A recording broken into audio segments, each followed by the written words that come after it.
My name is Rich Schmidt. I'm here with Cody Wright. We're at Auchenlanai Vineyard in Dundee Hills. It's August 18th, 2020. Cody, thank you so much for joining us today. Thanks for having me again. Good to be back. First question for you, why wine? Wine is something I've kind of naturally fell in love with due to just growing up with it my whole life. Growing up in vineyards as a second generation wine kid, vineyards and wineries, it's kind of second language to me. And when I was born, my dad was a winemaker, and my mom kind of supported him through the process of those early years in California. We lived in Monterey and Carmel Valley, and my dad was the head winemaker at Talbot. And then they caught a pretty serious Pinot Noir bug and moved to Oregon, and obviously I followed suit. And so growing up in wineries and vineyards and such, on tractors at early ages, at 10 years old, Dad would be like, "Get out of my hair, go drive a forklift." Kind of not normal things all the time. So that was how I grew up, around fermenters, doing punch downs at young ages, around the grape a lot, and created my own identity with it, and it became something that was really, really important to me. And I ended up going to university and studying environmental science at University of Oregon, really wanting to go for geology, but the rock chemistry ended up being, like, as I just got into the deeps of it, not only was it just overwhelming, but it's just extremely excruciating on my brain, and I wasn't quite built, I think, for that. It just ended up being too much, and so I kind of went the environmental science and did more slope science and rock science, lots of geology, but not quite a geology degree. But I really did originally go for geology, and ended up getting an environmental science degree and environmental geography degrees. So just a lot of soil studies, earth studies, some water science, and took that, graduated in 2003. It was a 5-year program, and immediately I have some connections in the wine industry, and I got an internship in Australia, and first thing I did was work for actually Alan Holstein in Argyle Vineyards when I got out of school for the summer, and then I did a harvest with Argyle, actually, I think, and then I went over to Australia and made a bunch of wine for a year with a bunch of guys that I met at Argyle. Previous to that, I'd done, every vintage with my family since I was a kid. So been through some really, really challenging times with my family in the Oregon wine industry back when it always was raining during harvest, before this whole sun thing showed up. And so I have kind of a different feel for the industry, and I feel like I'm part of kind of like a little bit of an older guard, in a sense of, just been here a while with my family, and it's been pretty wild to watch it all change.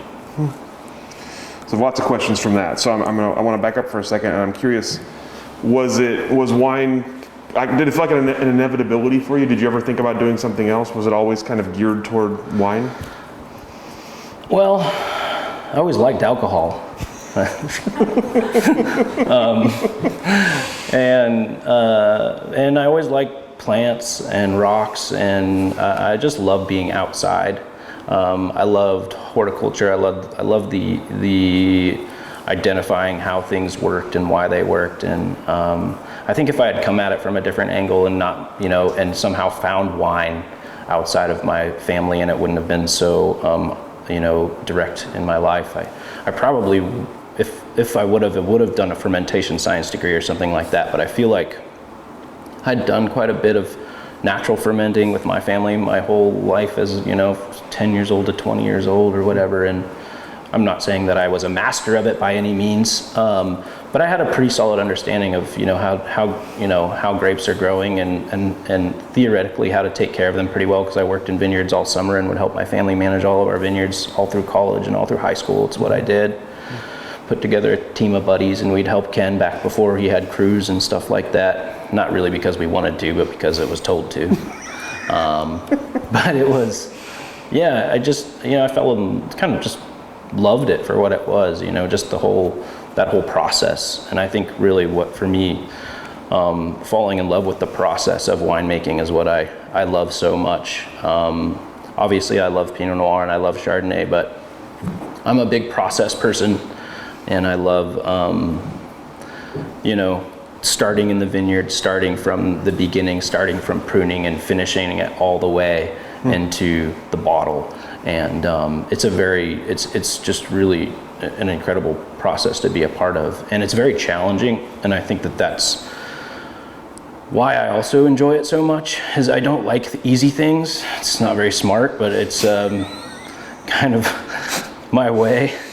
I feel like sometimes the harder things are, the more I push on them, and sometimes wine feels like that. It's a very challenging industry, whether you've got a tough vintage or business-wise or selling wine, or it's just got so many facets that I enjoy all the challenges. I like to be able to dive from one thing to the next, especially from the vineyard to the winery, being able to grow grapes and kind of manicure this really special thing, and then be able to go into the winery in the same sense and throw different finesse into that. And that it's this beautiful thing of being able to really farm agriculture and then be able to put art into it in the winery and have style and technique and flavor and be able to be like a farming chef. You like get to take these things, this thing you grew, whether it's in the garden or on the farm or anything like that, and you get to take it into the kitchen, the winery, and cook it, and throw your spin on it and your twist, and throw your love into it, and get to make these incredible meals is how I see it. And so I enjoy it for that. So you grew up with it being kind of second nature. You're just in a wine family, you're doing vineyard work, you're around fermenters, like you say, we're around tractors. I'm curious about your first experience working for someone other than your father. You mentioned Alan Holstein as kind of the first person. How did it differ from what you had already done? Actually, I did my first harvest-ish outside of, I worked for Argyle. I did my first harvest for Roland when I was like 15. I'm 40 now. And I think all those guys just thought it was hilarious to just like put me over the fire. And so like they'd always just give me the worst jobs and make me do just the dirtiest, nastiest stuff. And only because that's what I probably would have done to me too. But I think just because, I was just some cocky kid at one point too. And, and so, yeah, my early experiences of wine were that I think I learned early on that to be really true is that it's a very unique thing, but it's also, there's a lot of moments where you can make huge mistakes. And I think I learned that from a really early age of just being like, you need to really, there's moments, things that you can move through quickly, but a lot of the time in this industry, whether it's farming or whether it's in the winery, you need to, really take your time and do things right and get them correct. Otherwise, not only can you hurt yourself, you can hurt other people, and big accidents can happen. And so I've always been kind of like, I'm always like the sheriff in a winery in a sense, like kind of like, slow your forklift down and don't do that. And I know people get annoyed with it, but I've seen some crazy things happen, and there's just a lot of heavy equipment and a lot of big pieces moving in wineries and in the vineyards, and the more you just articulate and take your time and get it right, it makes just a huge difference in the quality of what you do and your product. You mentioned Australia as your first journey abroad for wine. Tell me about that experience and what you learned there, and kind of what was different about it than what you already knew. Yeah, it was amazing. It was definitely a trip of my lifetime. I feel like all of winemakers go on their journeys, and a lot of the time, you're Australia and New Zealand because you're jumping equators because you're already making wine on the northern one. So we don't all get to go to Burgundy as often. I've been, but I haven't made wine. And so, yeah, the first experience was just fun. I was 20. I just graduated university, so I was 24. It's like 16 years ago now. It seems like ages, but yeah, I went over and worked for a winery called Napstein. A bunch of boys that I'd met at Argyle, a big crew of guys that are part of that whole family, were there, and I kicked it over and arrived in Adelaide and moved up to Clare and was in Clare for about 4 months making wine with Napstein. And I just, it's just those experiences, just like anything, when you're out on your own, there's no one to, call. You can call when your gas runs out of your car, or when you're in your 20s, just all the dumb things that seemed like happened to you, or they did to me or whatever. But it was, yeah, it's kind of a spiritual experience in a cheesy way, you just get to be in a place that you've never been, around people that you don't know. It's a lot of, you learn a lot about yourself. You learn a lot about being able to challenge yourself, but also expectations of yourself, and believing in yourself too, just those kinds of things. You're out there and you're far away from anybody that who really know, and and you got to trust your instincts. And I traveled the rest of the country for about a year after making wine for about 4 months, and I was a big rock climber at that time, and loved surfing too. So a lot of surfing, a lot of sleeping on beaches, and yeah, it was just, it was epic, super epic trip. And I did some winemaking when I was there too. But yeah, I learned. I don't know if it wasn't a thing where I was like, my mind was being blown on, like, maybe the wines that I was making.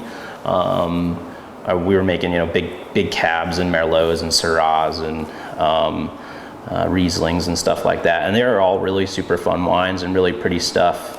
I didn't really learn, I didn't learn much more about really winemaking or how to make wine or lab stuff or anything like that. But I think through my 20s, I really figured out how to work.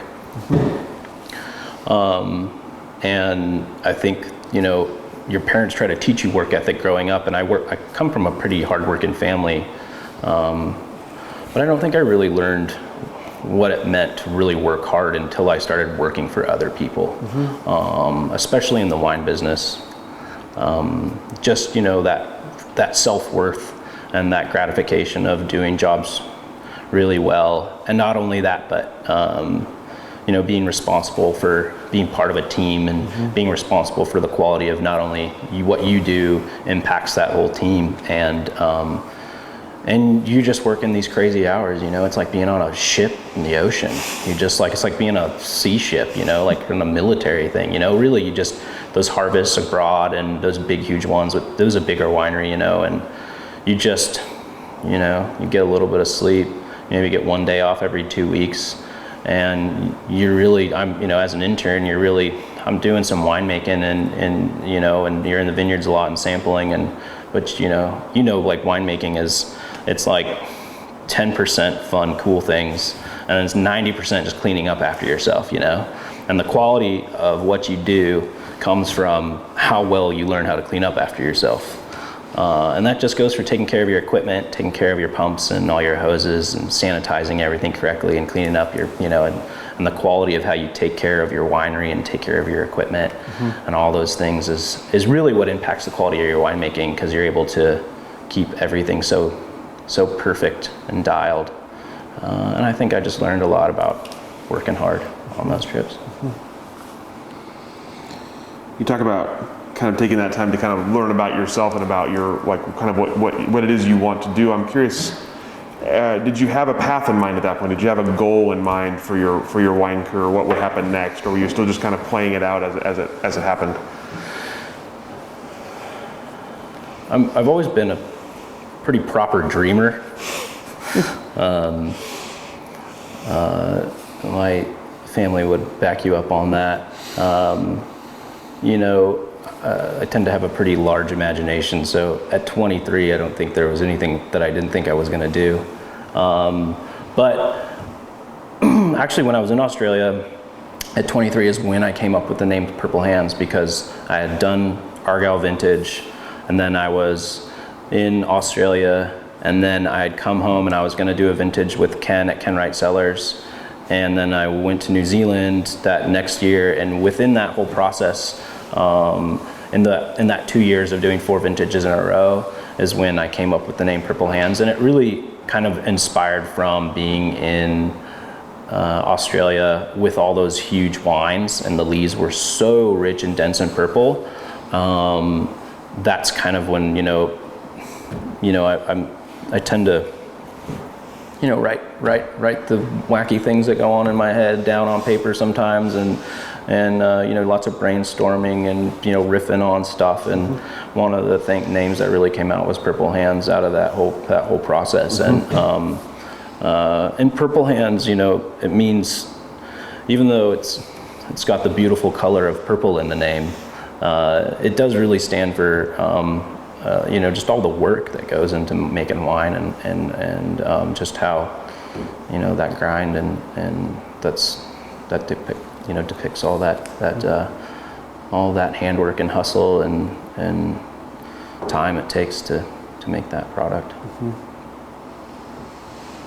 So after that, you had that kind of 4 vintage span there. Tell me what happens next. At what point does Purple Hands start becoming more of a reality? Yeah, I came back to, I was about 24. I'm back in the States. I did a vintage with Ken. It was my 3rd vintage in 2 years, and then I was getting ready to be shipped off to New Zealand.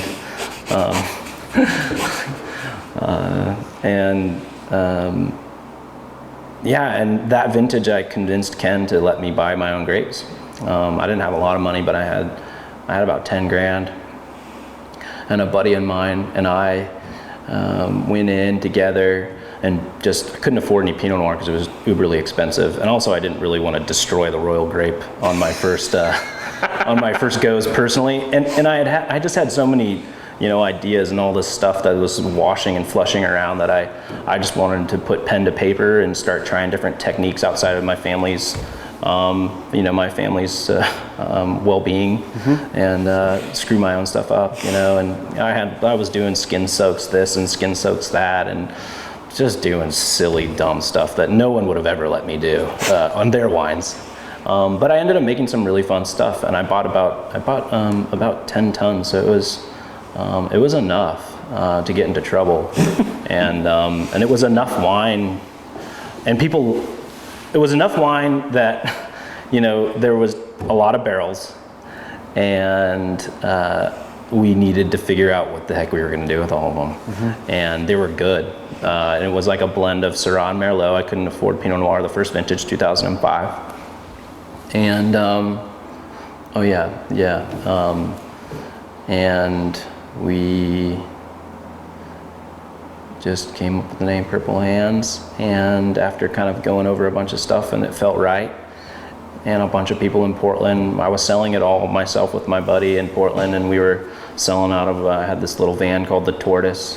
It was a pretty special Dodge Plymouth 1980, and I convinced Ken to give me 1 day off a week from the winery, and I'd work Saturdays. I'd still get my 5 days, and he gave me like a Wednesday off every 2 weeks. And so, I had a lot of help in that sense of getting it off the ground. Not a lot of normal, day job guys could have done that. He let me make it in the winery for free as long as I bought all my barrels and had to do all my stuff, but he let me come in and process it, those first couple years, let me store my barrels and, get it off the ground. And, I didn't have enough money to do anything, that I couldn't have done that otherwise. And so a lot of support in those senses and stuff from the family. So I made it at Ken Wright Cellars until I did 5, 6, 7, 8 at KWC. And then one day I'd gotten it up to we were selling all of it in Portland, and we had it everywhere. I was in every New Seasons, and we'd just done a great job of just getting it out in the marketplace. And it was a great wine for the price too. It was like a $20 red blend, and at that point I was like, I'm gonna bring wine to the people. I'm gonna bring good wine to the people. I was gonna change the world. And I didn't know anything. and yeah, we, got it up, we'd sell, we were selling all the wine out in Oregon. It was great. Got a couple distributors nationally, and cool little buzz, and got it up to like 1,800 cases. And in 2007, before we left Ken Wright, I got a distributor in Oregon, Lemma Wine Company, which is like one of the oldest distributors in Oregon. And they actually came to me because they were like, your wine is everywhere. Can we just sell it for you so you stop taking our shelf space? And I was like, sure, because I can't do it by myself anymore, and I'm making too much wine for other people. And I was really a full-time part of Ken Wright Cellars. I was assistant winemaker there by that time, and I was busting bum and then making my stuff on the side and trying to sell it, and it was crazy. And then in 2008 or 7-ish, Ken kind of came up to me. He's like, Cody, we gotta talk. He's like, you've got something going here.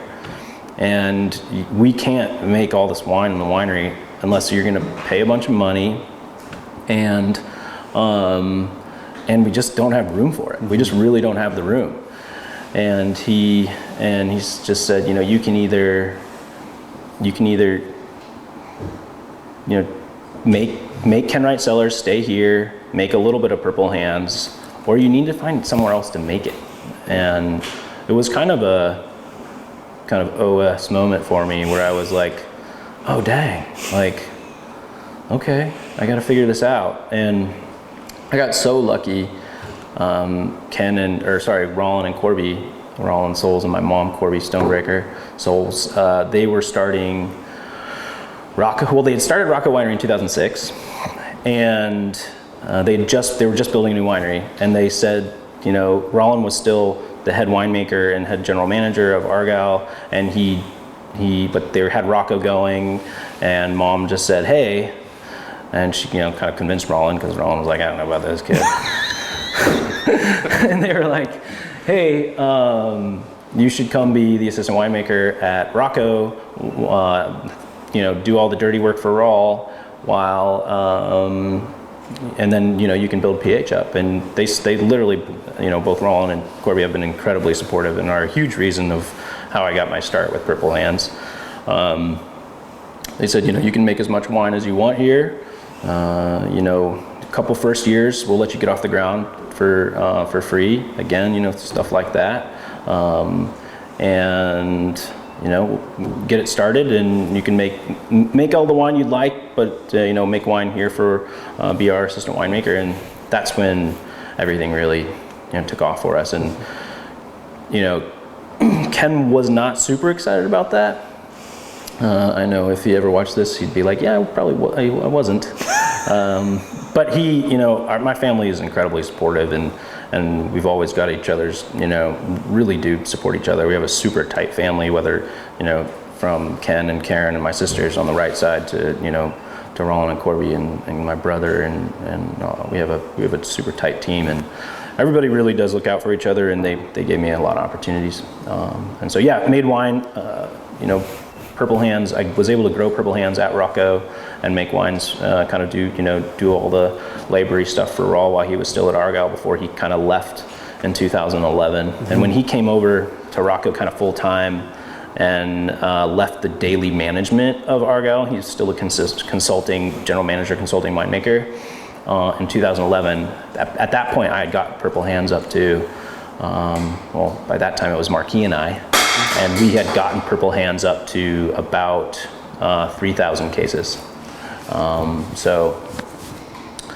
Yeah, and by the time of getting it at 3,000 cases, I went, when Rollin came in 2011, I went full time for Purple Hands. Mm-hmm. I took out, actually I called Silicon Valley Bank and was kind of had a meeting with them, and we sat down for a lunch in a sense, and I was like, it's time for me to go Purple Hands. If I don't ever dive into this and try to make it something, I probably won't. And it's kind of one of those things where you need to take that gut feeling and be ahead of the curve, because there was a lot of action going on even then. It was like, if I don't strike this match and try to pull this thing off, it's just going to get harder and harder. And so my girl, my wife at the time, Marquis, we decided that I could go full time for PH, and that was 2011, and we did. And in 2013, so at least by then, Corby and Roland, once I wasn't a winemaker there, they were like, well, you're gonna have to pay to be here now. So the game changed a little bit. But I got a really great credit line from, it wasn't crazy or anything to normal people's money, but it was a lot to me. And it gave me the opportunity to have a little nest egg so that we could sell wine and just keep the whole process going, because with wine, you're always dealing with 3 vintages, You've got vintage that's in bottle, vintage that's off the vine, and then vintage that you really have in the marketplace. So you always have these 3 vintages that you're juggling, and it can be complex. And not only complex, but it takes a lot of money. And and you're always kind of looking at that bank account like, wow, it looks like a lot of money, but like none of it is yours. It's all part of each one of those vintages, and so, but you skim just a little bit off the top to stay alive and feed your family and pay your rent and pay your mortgages or whatever it is, and you find a way to live that way when you don't have a lot of money, So yeah, 2013, we're still making wine. I made wines until 15 at Rocco, leasing our space. By 13, Marquis has some really amazing friends, and they had wanted to invest in Purple Hands for many years while Marquis and I are together. In 2013, behind me, that maple tree back there is Latchkey Vineyard. And it was offered to them and us through a connection that I knew. And Marquis and I couldn't afford it. And with that, the Campbells came in, and they gave us they bought 20% of PH. They're our only investors. They cash infused us, just like one-time cash infusion for 20% of the business at that time. And then they bought Latchkey and kind of turned it into the first Purple Hands estate. And then they also helped renovate there's an old farm home there, and we turned it into the first Purple Hands tasting room. And that's really when we got our first brick and mortar, is when it was like another kind of step and like another part of, I don't know, when the spaceship breaks into orbit actually and releases the other thing and you're just a spaceman floating around in space. I don't know. Horrible analogy, but it's all I had. That's actually a pretty good analogy. And so, yeah, it was kind of like another part of the liftoff of Purple Hands, and it was really amazing too, because I had submitted in 2012. I felt like I'd made the best wines I'd ever made, and I had a Holstein and a Stoller and this Barren Wall vineyard, and I was super inspired by the vintage, and I'd really gone with my gut and made some, I felt, really impressive wines, and Wine Spectator just, I got 4 93-point wines in Wine Spectator, and they were all $35, and I was like 32 or whatever, and we got like all this press in the magazine. It was the first really, really big press I'd ever got. I'd had a couple little tidbits here and there in a bunch of different magazines, but nothing to that kind of caliber. And things just went crazy for us. I mean, we only had about 3,800 cases but right as we opened the tasting room, right as it opened, that magazine dropped. We had our first little online retail store, and we actually made some money. And it was like the first time. And when that happened, it all of a sudden, it just changed. It just helped create a whole nother, catapult towards, or catalyst towards the next steps. And we took that cash flow after a few years of being in the, and making a bunch of nice wines again. In 2015, the last vintage I made in Rocco, we made top 100 wines of the world, Wine Spectator, number 63 with Latchkey. And I got 4 94-point wines in the mag, and everything kind of took off again, and we had this really great run, and it was pretty wild. And all of those kind of moments really kind of helped,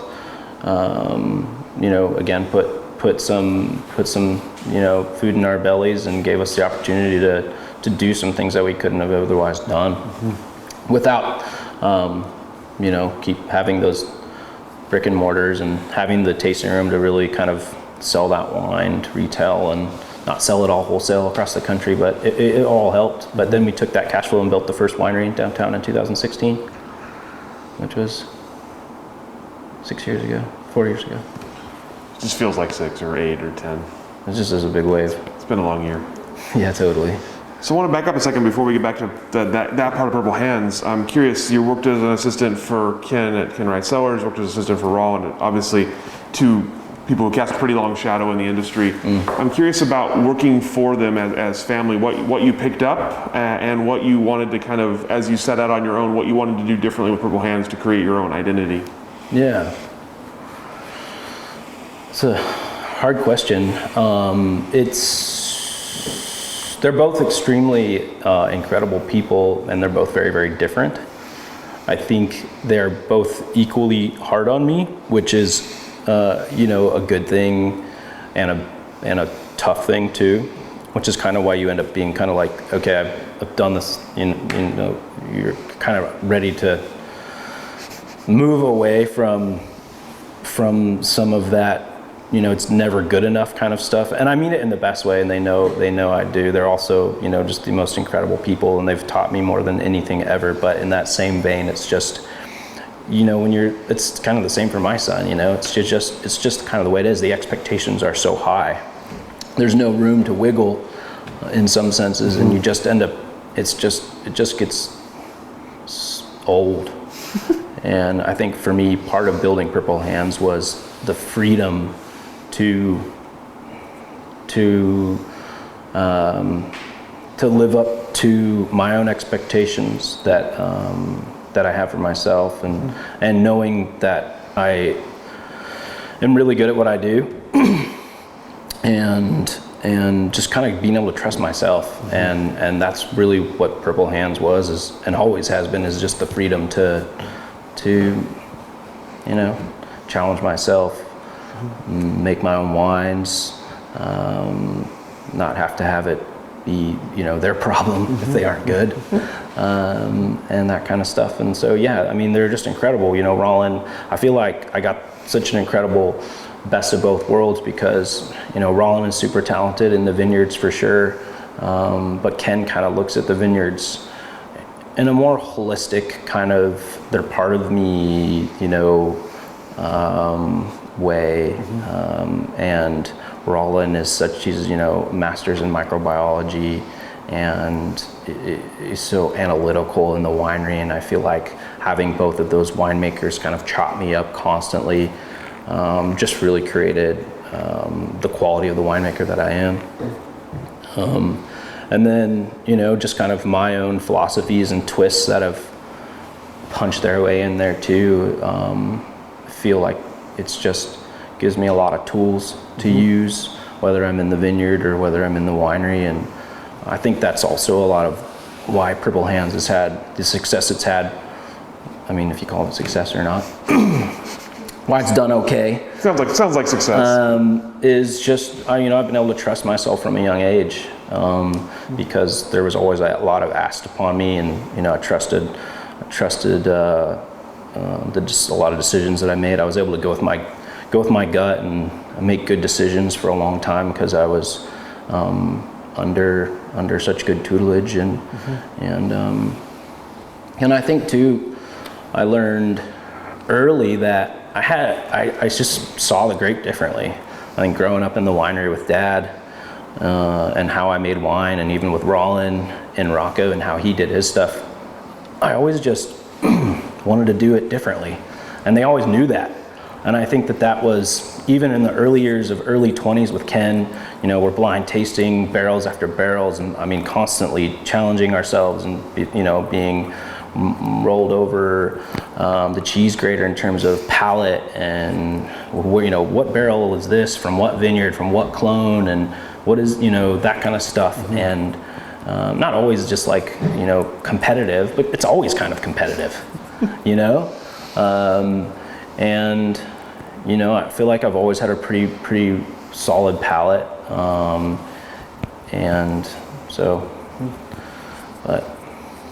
So how would you describe your winemaking style or philosophy then, and how it differs from theirs? What is it about yours that's unique? What did you bring? What did you want to do that you couldn't do until you got to Purple Hands? Well, I think with Ken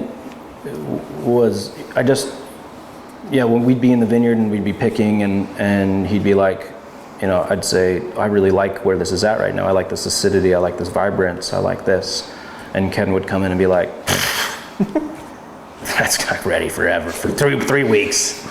And, and I think Rollin's kind of the same way. And I was like, well, I don't know. I think that this is how I see it.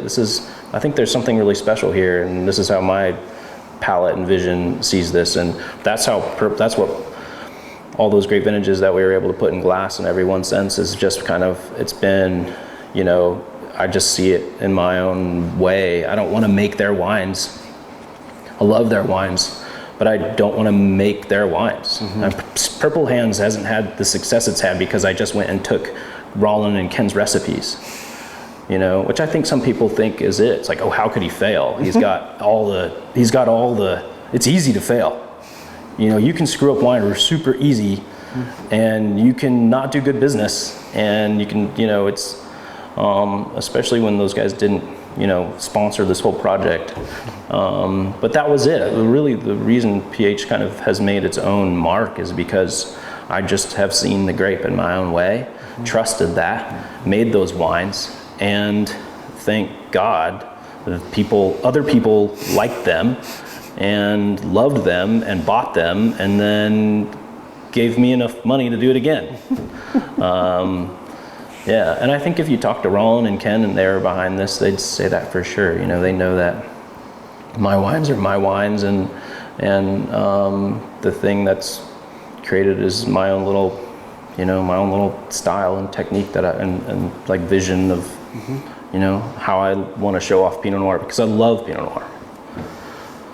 It's so delicious, and it's so beautiful, and it's so special.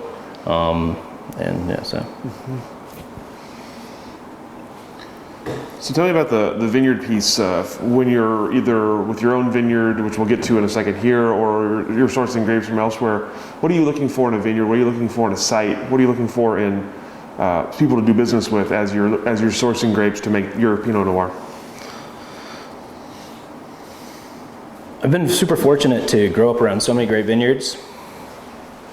So my caliber for quality is very high, and I was lucky at early ages too in my winemaking career to work with Dundee Hills Fruit and Yamo Carlton Fruit and Amity Eola Fruit and all this incredible vineyards, and also just I was just a cellar rat at Ken Wright Cellars around some of the greatest vineyards Oregon's seen in in these early days, and someone who was just taking such care and nurturing these incredible sites that I was able to kind of create my own philosophy, or create my own flavor profile for what spoke to me. That's with clones, barrels, sites, elevation, all these little things that people don't understand make such an incredibly large impact in the wines that are created.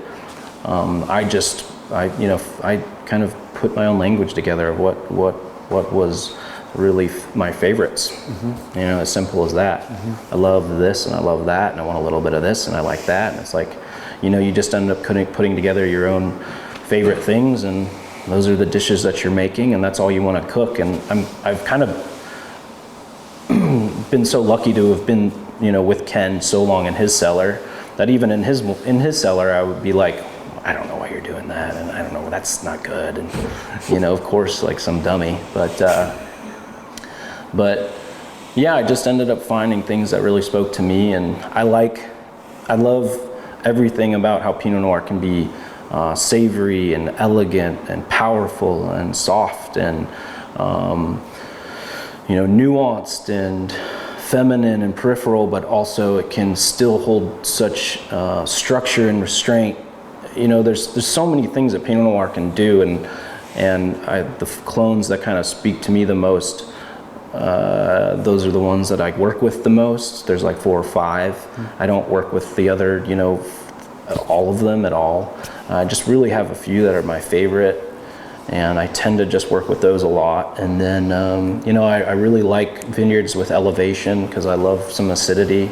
I love the play of power and acidity. I love to make wines that are big and rich but have, really killer acidity. And working with the Dundee Hills is really great for that.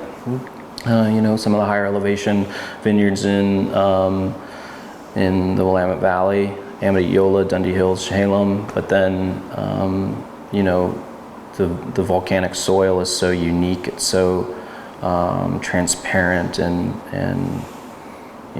it's so beautiful that, I ended up kind of really finding what clones I love so much more in sedimentary soil and clones that I love more in volcanic soil. And then, it's just a lot of pieces, I guess. But I love them all, they're all so unique. I don't think it's like one is better than the other. People come into the winery all the time and be like, well, tell me which one's your favorite. And I say, well, what are you cooking tonight? What are you having for dinner? It's like, I don't work with vineyards that I don't love. There's not a vineyard here that I make at Purple Hands to just make a vineyard. I make each one of these because they are so unique and so special and have such identity that they deserve to be here. They all have their place. Whether it's your Monday, Tuesday, there's no wine here that I really truly think is better. They're just different and all so special. And you get to decide which one you love. I'm not here to tell you that. I'm super fortunate to be able to be a shepherd of the grape to the bottle, get to do what I love, get to make these incredible meals, and then these insane dishes, and then you decide which one was your favorite meal through the night. It's like don't that's why I learned that from Ken too, with kind of line pricing all the vineyard designateds for us. They're all the same price. Because I don't want, even if one of those grapes is way more expensive than the other one, and some of them are, I don't want the price of the bottle to determine which one you think is better. That takes the fun out of it. It's meant to be a journey. It's meant to be an experience, with your palate, with what speaks to you, and that's what's really fun about it too. You mentioned the word shepherding the grapes into wine. I'm curious how you see your role in expressing a vineyard. What is it you do to best express a vineyard in the bottle? Farm it well. This vineyard, Hawk and Linné, is certified organic, which is cool. I don't know if it means it's better. I think that, you have a tractor that's in the vineyard that much more.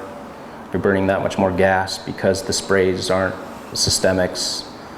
I think that means that the vines are in better shape because you're not spraying something that the vine is, pulling up into its body and resistant to things because of medicine you fed it, which I think is super important. But there's like pluses and minuses of both those things. I think it's just the quality of how you care for a site. It's not always about farm hard, or it's like anything. It's like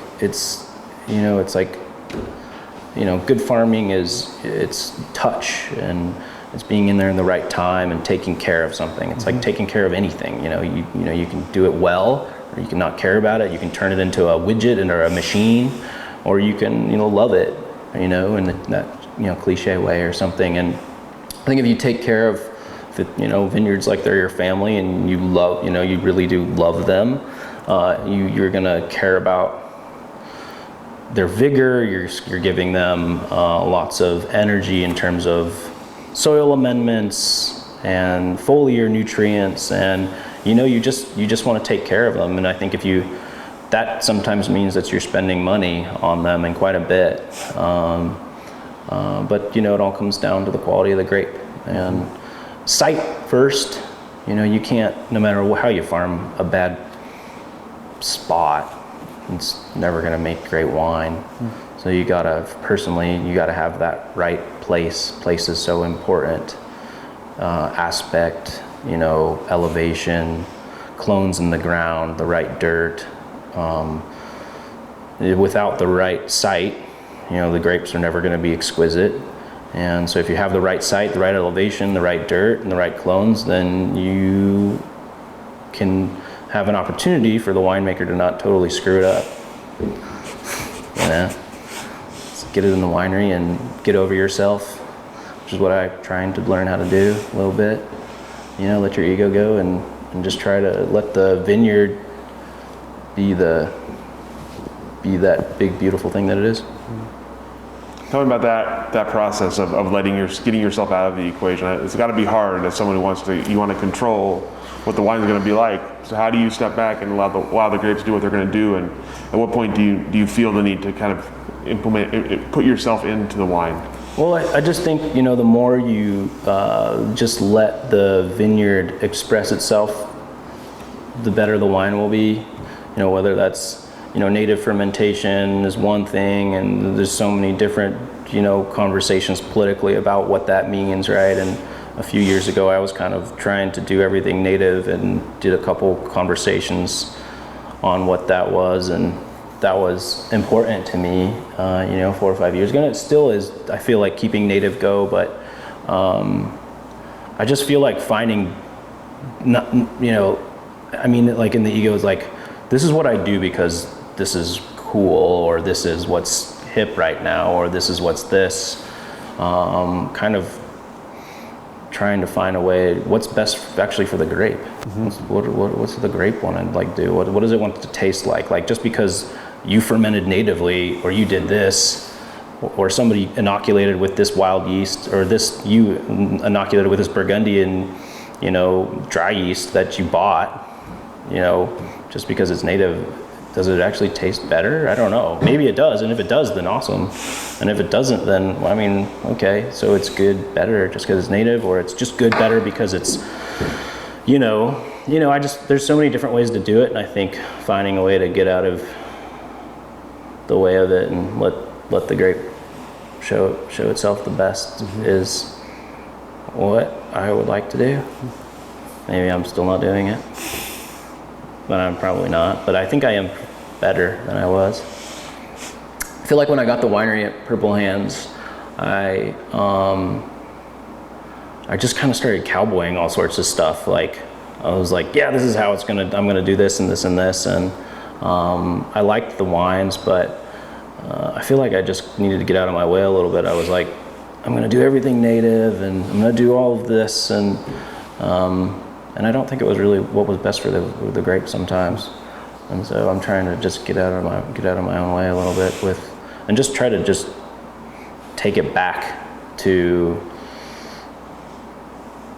expressing the vineyards the best, to what is in the best nature of that. And also, it's kind of like being a chef in the sense where it's like 1 year I make something and I'm like, oh, I don't want to make that again.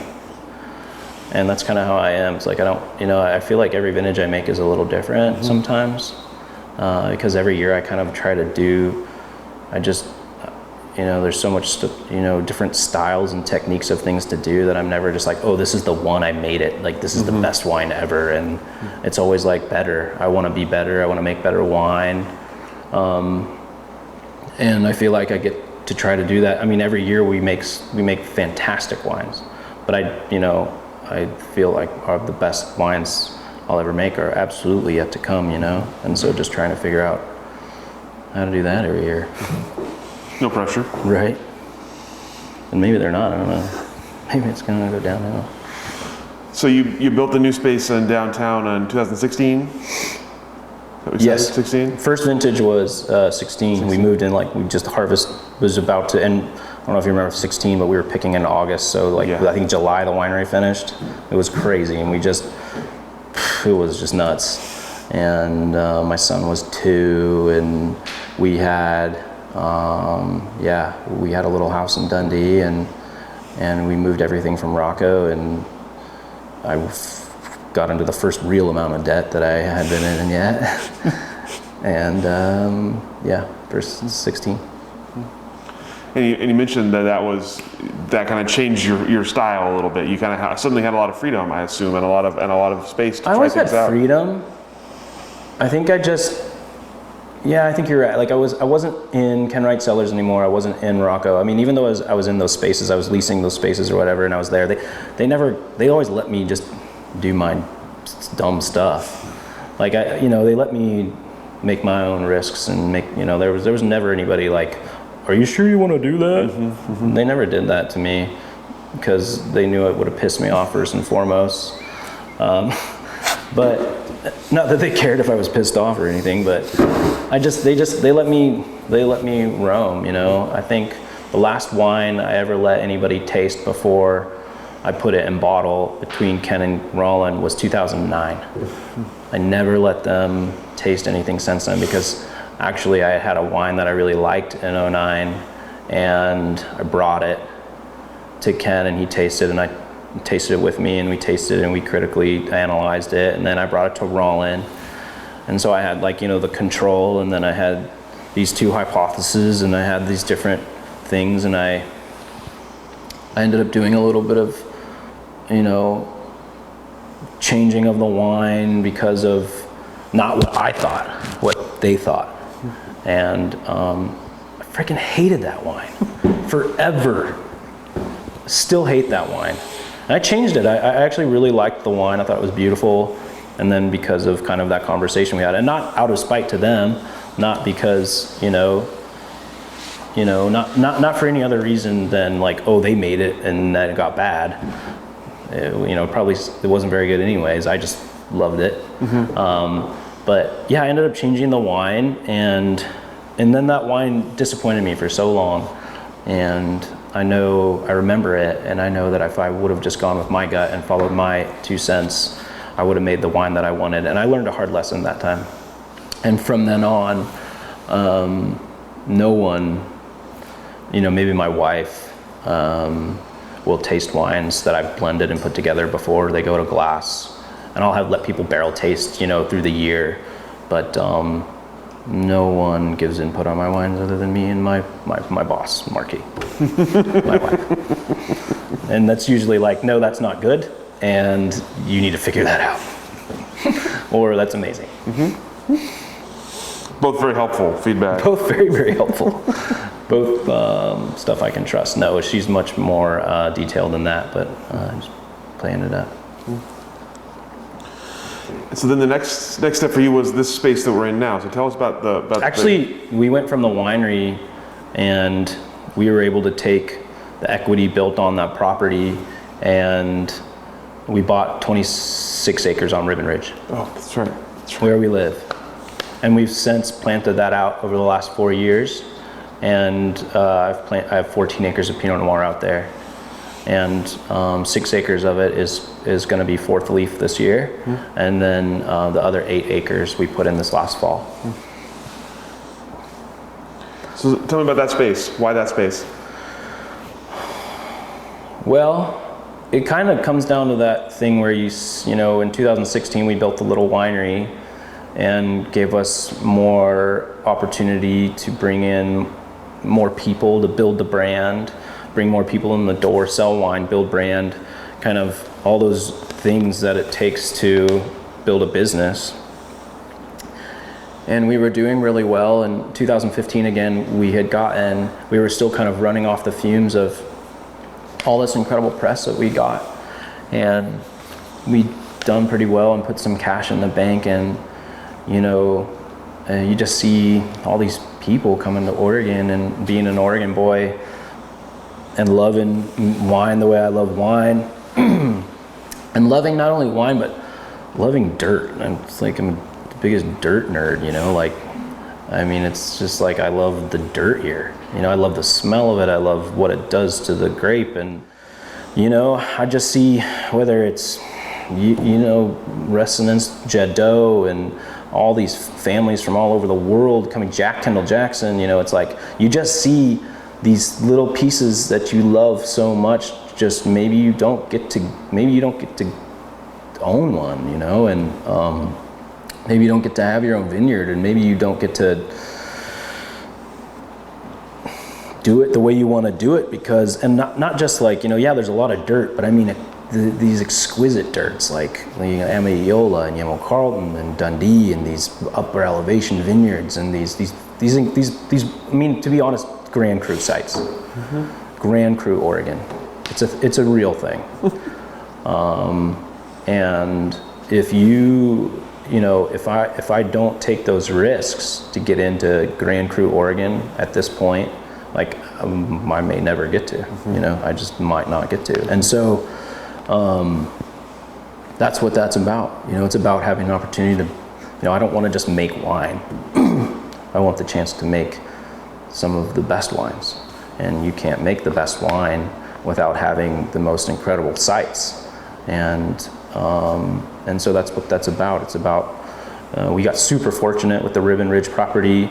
It was on the market for a while. It was a really beat up piece of property. It wasn't like a big normal like slope that everybody is like, oh, that's inexpensive to farm. All the normal things somebody who had money would do. It was like, there's kind of like two big benches. There's like 12 acres on the top and 12 acres on the bottom. And it sits at 600 feet and then the bottom one's like 400 and there's a couple steep spots. But I love it because I love harvesting like that. I love having vineyards that are really multi-dimensional in terms of elevation and aspect, because it gives me tons of opportunity to be able to harvest fruit at the most optimal time instead of having like the whole vineyard come down at the same time. Instead, like this vineyard is going to pick so perfectly because it'll just start in this one spot and then another couple days later this next spot will be ripe and then this next spot and then the next spot, and it'll just fall perfectly. And that's what I love about upper elevation vineyards and vineyards with other aspect. And for me, I've always had vineyards where I have some stuff couple at 300 and those all come at the same time into the winery, and then there's the 500 elevation stuff, and then that comes a week later, and then you've got 800, 700 feet, and that comes the next week. And each one of those wines is so different and so unique in terms of power and presence, but in the same vein, they're optimal for where their location is when they come into the winery. They're all coming to the winery at perfect bricks, perfect acidity for their space, and I'm never rushing to have to be like scrambling saying, it's all ripe at the same time. And then you start having to make sacrifices. And the less sacrifices you have to make in fruit coming into the winery, the more optimal it comes in, the better the wines are. And the less winemaking I have to do. And I mean the less me, pushing the grape around. The more you get the vineyard, the site, the place, and less like hard winemaking I have to do, makes it better. It makes the wines better. And so that's what that vineyard was about. And now, I mean, people have come and tried to buy that property basically from us a couple of times already, and it's just crazy. And we live there. There's kind of an old farmhouse that we've remodeled. My kids love it. We got a bunch of dogs, chickens, and all the goofy stuff. And then that property, the equity from that property gave me the ability to convince the bank to buy this one. And that's what that is. And so 35 acres here. It was originally owned by John Jennison. And planted 22 years ago, 16 acres of Pinot, 5 acres of Chardonnay. The top Chardonnay is at 700 feet elevation. There's a beautiful place to build a home up here. We will probably build the Hawk and Linné winery up here outside of Purple Hands. Marquis and I own this property and the Ribbon Ridge property outside of Purple Hands, which has been a really cool opportunity for us to, with the support of our partners in NPH, to do kind of build our own livelihoods in a sense. So, yeah, and now this vineyard, the vineyard on Ribbon Ridge is called West Wind. We kind of sit below Bald Peak there, and the wind comes from the west. Okay, and then this one is called Hawk and Linné, which is the middle names of my two children. And Marquis and I have started a separate brand outside of Purple Hands, like just our own little brand called Hawk and Linné, which are wines that are built specifically from all estate fruit.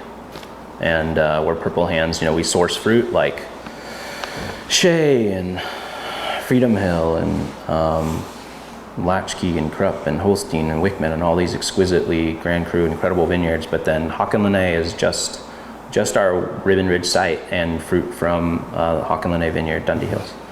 And so eventually there'll be a Chardonnay, a vineyard designated for both vineyard, and then the first release that we had, which is called Imprint, which is a blend of the two vineyards together. We don't plan to grow it very big for any time coming, because Purple Hands is really what's important right now. But it's really fun to have a new project that's something Marquis and I have really built together, and something we can, something that's built just out of the state fruit, which I think is a cool concept. Tell me about that estate fruit. Obviously, your other vineyard is just coming into its own. Tell me about this site and what you've learned from it so far, and what excites you about it. Well, it was hard. The first vintage we got off it was 19, and 19 was one of the more challenging vintages I've had, or since 13 or something. I feel like I'm lucky to have been through so many difficult vintages that I really just waited in 19 till October to pick, and we did our whole 110 tons that first week of October. So we picked everything. But when we bought the site, Alex of Sokol Blosser was leasing the vineyard. And so even though we owned it, they still had a lease and were farming it so we were able to, Alex is an amazing guy and he gave me some, he let us take like 3 acres. So we got up to about 10 tons off the site in 2019. So I just bottled that, which was super exciting. And so, I think the crazy thing is when people come up here, because I also remember when I was buying the vineyard, a lot of winemakers were saying, oh, that vineyard has a lot of reduction, and people were talking about it because people have, the vineyard's been around for 22 years, and a lot of people have made just insanely great wines from here. And upper elevation Chardonnay in the Dundee Hills at 700 feet is like, there's nowhere that has old Chardonnay in this valley like that. I mean, there is, a handful of places and it's exquisite, but there's not very many. So it's really, really special. But the crazy thing is I've made a wine from every vineyard that touches this property, 94 points in Wine Spectator 2 or 3 times over the last 8 years. And it's not so much that's not color popping kind of stuff. It's more just I know the dirt, I know the place, I know that whatever issues maybe it did have or didn't have were farming, and that it just needed to be taken care of correctly, cropped right, farmed right, needed some love. And I've had so many incredible wines I've made from Holstein, which corners this vineyard on the top. Obviously Latchkey I've done everything with, which covers half of this whole vineyard on the side here. Krupp Vineyard, which is across the street, I've done incredible stuff with. And so I just, this place speaks my language. I'll back up a second to something you said that was interesting. You talked about the ripening at different times, different elevations, different on your same site. I'm curious, obviously you have a different definition for ripening than perhaps other people you've learned from. I'm curious what is that a trend in Oregon wine? Is that something you're seeing, people picking earlier, picking differently than they used to? I don't know. I mean, I think that's the thing is I love all Oregon winemakers, but sometimes everybody just kind of goes with what somebody else cool is doing, which is it's fine. But I mean it. I don't know. I feel like everybody always says that my wines are huge, and I think my wines always start big, but they hold crazy acidity, and they finish really soft, and so I don't know. I don't really know that. I think I think everybody has their own little style, and I don't know if there is a I just hope deep down that everybody's making what they want to make. That's how I feel about it. And if you're making something because you think, if you're making, you know, but it's at the same time, it's like every great artist mimics their favorite artist. You know, it's like, that's just the way it is. Like, you can't help that by happening. Like, I love Beau Frere. I love Ken Wright. I love, you know, Eminent Domain. I love what Drew Voigt does in Eminent Domain. It's like we all, I mean, it's like, I make what I love to make, but I also make what I want to eat. And, you know, you just, you know, sometimes you just, I don't know, you can't blame people for wanting to emulate, you know, their favorite chef or their favorite musician or whatever. I mean, you know, it's kind of sometimes in the nature of it. And so how do you define right? What is a perfect time to pick for you? What are you looking for? Acidity is so important. Obviously, bricks are important because you want, you know, I love to have a little bit of ripeness, but acidity is very important too. So making sure that you're finding that balance. I just love freshness, and I've loved freshness and vibrancy since I ever started making wine or had the opportunity to really like process the fact of picking fruit, picking grapes and bringing it into the winery and making wine. That opportunity to be in the vineyards with Ken and we're just tasting that fresh fruit. I think really what separates me is like maybe I've eaten more Pinot Noir grapes than anyone in this entire valley. That's really maybe why I am even have an opportunity to make good wine. As I think I've developed a palate for what a good Pinot Noir grape should taste like, and or maybe it's just my palate, obviously. And so I just love freshness, vibrancy, and if I'm tasting that, then I'm, you know, then if all those things like are there, then you're bringing it back to the lab and you're making sure that bricks and acidity are in the wheelhouse, right? And you know, if acidity's too little, or bricks are too little or too high, or vice versa, you know, it's all about balance. And you know, cliche, but for me, wines are about balance. And I'm not trying to make Burgundy. I don't want to make Burgundy. I want to make Oregon. And Oregon is different than Burgundy. And it has a different place. It sits in a different pocket. It's not the same tune.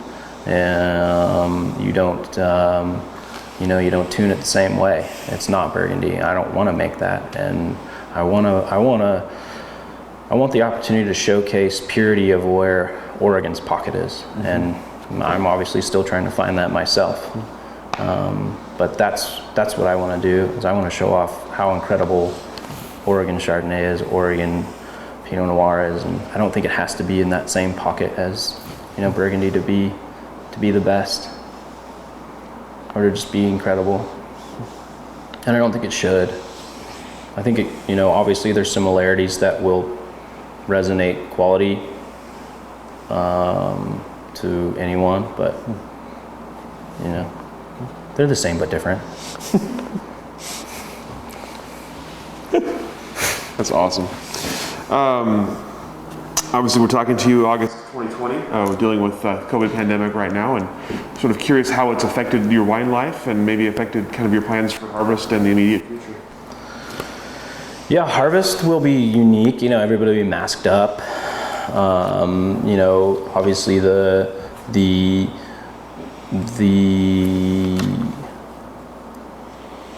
migrant labor situation is interesting.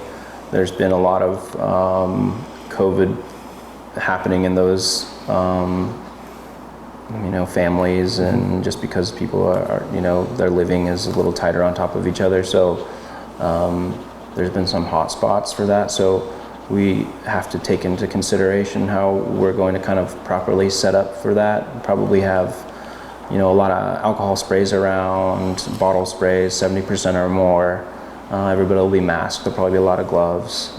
And then we'll just deal with it as it comes in that sense, making sure that, you know, even in the winery and having labor come in and sorting and stuff like that, we'll have to properly mask people, and it's just basically going to be harvested, you know, like you're going to a grocery store. wearing a mask and gloves and staying away from people, and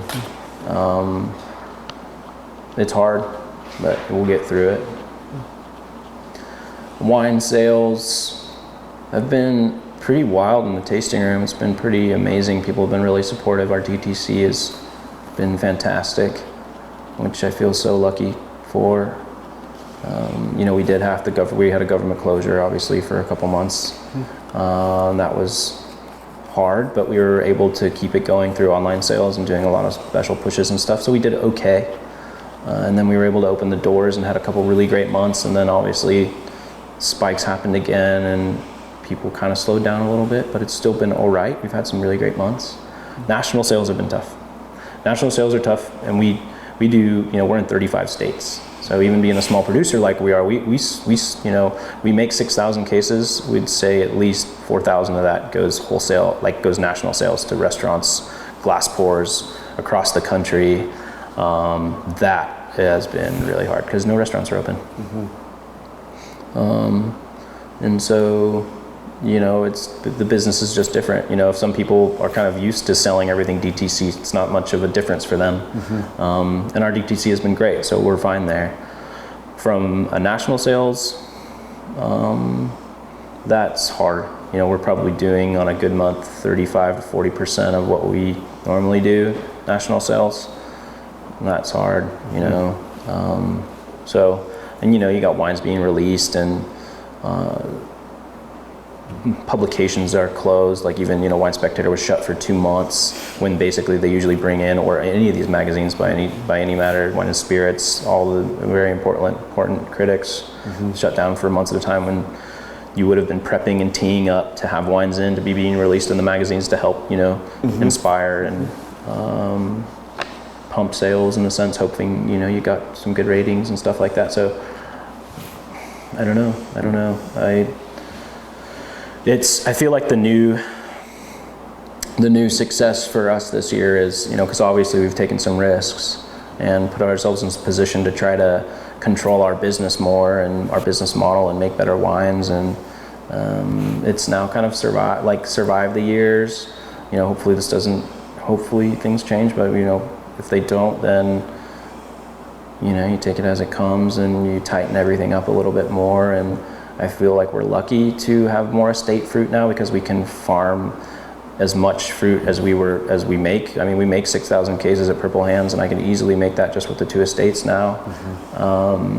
Farm it for much less, and still farm it as well. And so that's something that can help us. It'd be nice when restaurants open back up around the country and you can, all of a sudden national sales pick up again, because it sounds like Manhattan is a ghost town. There's no one there. From the distributors that I talk to and my friends who live there, no one is there anymore. And we sold a lot of wine in Manhattan and anywhere like that. And, all these great restaurant communities across the nation, there's just people who've just up and left. They're living upstate or out in the country for 6 months in a rental house. Who knows if they'll open their restaurants again, ever. So. Does it change your strategy going forward? Do you think more about DTC and less about distribution? I think so.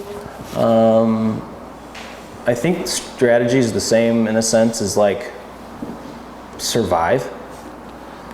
Which I think is probably not the coolest, smartest strategy, but I just mean it it's as a business owner, I've been doing Purple Hands for 15 years now, and it doesn't make me good at it, but I feel like if anything that I've learned is just basically you don't ever be comfortable. I learned that forever ago. If your hustle isn't extremely strong on every front, and you're not constantly being creative on how you do what you do, if Instagram is the new of how you sell wine, okay, but it's there's so many different ways to try to stay creative and build a community and build sales, and I feel like I've been doing that for so long that I don't know. I'm used to it. Maybe not good at it, but I'm used to grinding hard to try to keep a little business alive already. So here we are. I don't want to say bring it on, because that's just crazy. Yeah, not at this point in the year. Not at this point. Yeah. But yeah, I mean, it's not fun, but we'll figure it out. So tell me, obviously you've had quite a lot of change in the last 4 or 5 years. You've built and added, and what do you see as you look ahead? You obviously have your new brand that's going to be estate fruit only. What do you see for Purple Hands? What do you see for here? Do you have kind of goals in mind, or the new projects in line, or what's the next 10 years look like? Yeah, if all goes well, we survive this pandemic. We'll build a new winery up here, a really pretty gravity flow thing right over in the hill over here. Kind of the classic Penarash, Colleen Clemens, Alexana processing on the top, barrels underneath. It's a really smart build. Build a new tasting room on top of that, hopefully. And maybe hire an assistant winemaker. I feel like I'm getting, maybe more tired than I used to. I mean, I'm totally strong and tough, and but I feel like I don't know, I'm just at 40, I mean, I'm on a tractor all the time. I'm in the winery, I do all of our winery work, and really the winery, when we built the winery, I knew it was too small, just because it's all I could afford, and I knew it would give me a footprint to be able to get us somewhere. It was never the end all. Even though some people, they're like, oh, why would Cody ever build in downtown Dundee, blah. And it's like, that's the step. It was a step I took to get to this place, to go to that, to do to that, to that, to that, yeah.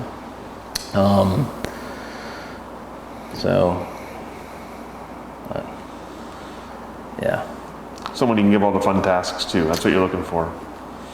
Yeah, I don't know about all of them, because I'm a total glutton for punishment.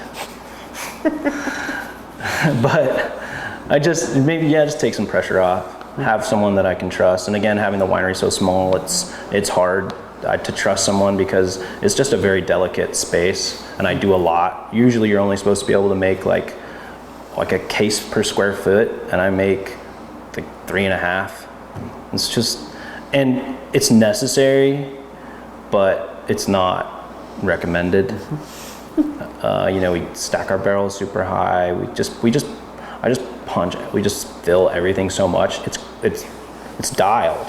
It's smart. It's done. But it's not for someone who hasn't been on a forklift their whole life, or really good at running that equipment and things like that. It takes a touch because of.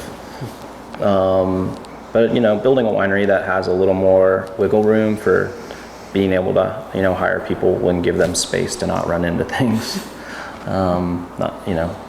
So that sounds cool. We hired our first vineyard manager. We farm Hawk and Lene and Westwind ourselves in-house. So we're farming 36 acres ourselves, of the 60 acre to 60 years. So that's really huge and super exciting.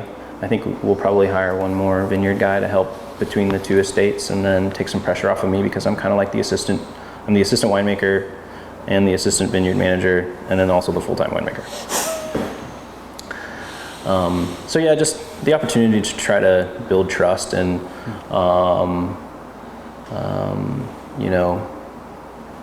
have multiple layers to a staff. And we have an incredible little staff, and we do a lot with a little bit. But yeah, have a little more help sounds nice. And also just kind of getting there. I feel like I've been such a control freak in a sense of my wines and quality. Like as I get older, kind of decentralizing command is something that's, I feel like, really important for a business to be successful. And I've been so detailed and tight on my winemaking for so long, and just kind of like monetized into it, that I think for us to, just as we grow, if we do with Purple Hands and stuff, kind of like decentralizing, finding people you trust to do really good work and stuff is, it's hard to do, but I think it's a very important part of growth. And, I'm always like that guy, just like Ken or Roland, like I'm all in 100%, but there's just a lot more moving pieces now, with kids and families and vineyards, and it's not just like 3,000 cases of Purple Hands in Rocco anymore. There's big vineyards and wineries and families, and there's just a lot of moving pieces, and I find myself trying to execute it all, and I'm pretty much I'm kind of a perfectionist, and it's not working very well. I find myself not other people disappointed, but I just find myself being like, oh my God, why did I do that today? Why did I go all those places and try to do all that stuff all at the same time? I'm so tired. But I love it too. I love the opportunities. I feel so fortunate to be doing what I love. Super lucky. Obviously, you have a pretty interesting perspective on the Oregon wine industry. Tell me about what the biggest changes you've seen are, what the biggest differences are in Oregon wine now versus when you sort of were aware of it, and where you see it heading in the future. I feel like just it's recognized now. That's exciting. And the Chardonnay thing going on in Oregon is super exciting. Walter Scott and Evening Land, and I remember when I was in 2007, I've seen photos of Dominique Lafont, and I've met his daughter a couple times. I've never got to meet Dominique, but I had a 2007, I was 27, and he was making wines for Evening Land, and 07 was like one of the first vintages he made there. He'd been in Oregon hanging out for 15 years, 20 years before that, like paying attention, consulting, I think, and doing lots of different stuff. But I tasted one of the first wines that I knew he had really had a big hand in, and it was an Evening Land Chard. And I've drank white Burgundy my whole life, and wines from all over the world forever. But I drank that Chardonnay and from Oregon and from Evening Land, and I just like something just went off, and I was just like, it just changed. I think it literally not only just, it kind of, like, I loved Chardonnay. I'd been studying Chardonnay in New Zealand, cold fermentation Chardonnay back when I was in my early 20s, 24, 25, 26. I came back to Oregon and wanted to really kind of re-stem the Ken Wright Cellar Chardonnay program, and he and I were working on a whole new thing. And so I love Chardonnay, and I have for a long time. But it doesn't mean I knew how to make it well.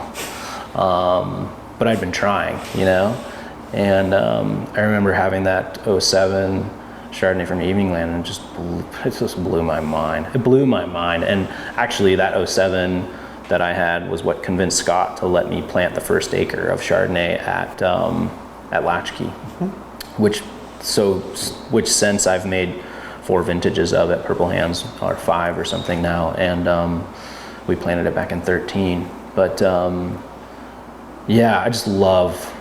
love the fact that people have had guidance, that Pinot Noir became powerful enough as an icon of Oregon for us to make room for something else, which is as exquisite and as exciting, and that people have taken it just to that next level and have styles and techniques and visions for it, that just showcase it as some of the best Chardonnay in the world. And it's super exciting to see that Oregon can do that. I wasn't, certain it could. And again, back then, having that 07 and tasting so many unbelievable Chardonnay since then, that I have, it is one of the best places to grow Chardonnay in the world and make Chardonnay. And I think that's really exciting, because Chardonnay and Pinot Noir are my favorite grapes. So works out well. Lucky me. What about as you look ahead for the Oregon wine industry? What's it going to look like? What's going to happen in the next 5-10 years? Oh, again, the same reason why I risk to buy the properties that we've got now and do these things, and it's just going to get more and more competitive. I think there's one tough spot that Oregon finds itself in, which is that it, as much and as big as I believe it is and will get, it still doesn't have, it has the Pinophile and, you know, the Burgundy lovers, the Pinophile lovers attention from across the world and country, but it doesn't have like the everyday all the time. And so, you know, a lot of those everyday consumers are still like, you know, where's Oregon? Is it even, where is it, an island out by Hawaii? You know, like, where is that place? It's like California, California, California, California, or Europe, Europe, Europe. And I feel like it's tough because there's a lot of grapes being planted in Oregon right now. There are a lot of new wineries coming. And Portland's only so big, and you can't sell all your wine in Portland, and there's only so many shelf spaces even all over the country in a sense for that little Oregon, you know, thing, because it's not as big as California. You know, you go look at a wine list and, you know, most normal restaurants, fine dining restaurants, and it's all California, and then you got a little Oregon sections is like 5 bottles of Pinot Noir, and everything's like, it's like 100 bottles of, you know, California and Europe. It's like, until, you know, there's just a lot of wine, a lot of grapes being grown, and we're still, I feel like, you know, with as big as Oregon feels to me in my little bubble, it, you know, it's still building. And I think that as actually a reminder to myself, you know, you still got to build brand Oregon, and it's important. And, you know, there's so many little wineries coming up these days. I feel like I'm kind of more of part of an older guard where everybody was really supportive, and sometimes some of these, I don't know, if some of these younger, it seems more competitive, and, you know, with a bunch of little wineries and trying to sell everything in Portland, and it doesn't quite have that same vibe. And at some point, you know, I hope that comes full circle in a sense where we're all kind of like, this is Oregon, build brand Oregon. I mean, it's easy to kind of rest your laurels on these AVAs that have been built and just the Dundee Hills or just Amityville or just Yamhill Carlton, but it's not really fair to Oregon, and Oregon is still what really needs to be built, you know. But there's just, you know, there's a couple wineries that have so much cash flow and they can kind of do what they want, but I don't know, I feel like Oregon just still needs to continue to build Oregon, but that takes money and time. Not something we all have a lot of. And manpower, which is also. Yeah. Well, that's all the questions I have for you. Is there anything I didn't ask that I should have? Anything we didn't cover, we should have covered? I don't think so. All right, awesome. Sounds well, good. Thank you so much. Thank you. For your time, for showing off this beautiful new place. Thanks for coming and taking a look at it. Absolutely. And we'll go ahead and let you off the hook. Thank you.